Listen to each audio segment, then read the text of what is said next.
అధ్యక్ష జాబుల జాతర పెడతారని ఆశిస్తే అబద్ధాల జాతర నడుస్తోంది. ఇంట్లో ఉన్న క్యాలెండర్ ఇంకో 4 నెలలు అయితే అది కూడా మారిపోతుంది, అయిపోతుంది. కానీ కాంగ్రెస్ చెప్పిన జాబ్ క్యాలెండర్ మాత్రం అత్తలేదు పత్తలేదు.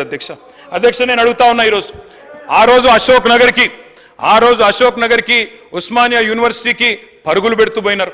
డిప్యూటీ సీఎం గారు నేను అడుగుతా ఉన్నా, అయ్యా డిప్యూటీ సీఎం గారు మీరు నేను హౌస్ అడ్జన్ కాగానే పోదాం అధ్యక్ష, అశోక్ నగర్కి పోదాం. మీ ముఖ్యమంత్రి గారు వస్తానంటే వారిని కూడా తీసుకొని పోదాం, సెక్యూరిటీ లేకుండా పోదాం, మంచిగా పర్సనల్గా పోదాం.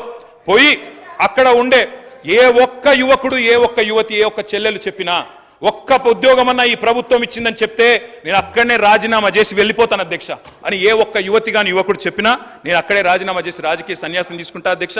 ఒక్కరు చెప్పినా నేను చెప్తా ఉన్నా అధ్యక్ష, అక్కడే సిటీ సెంట్రల్ లైబ్రరీలో ముఖ్యమంత్రి గారికి, ఉప ముఖ్యమంత్రి గారికి మా పార్టీ తరఫున, తెలంగాణ యువత తరఫున 1,00,000 మందితో పౌర సన్మానం కూడా పెడతామని చెప్పి నేను చెప్తా ఉన్నా అధ్యక్ష.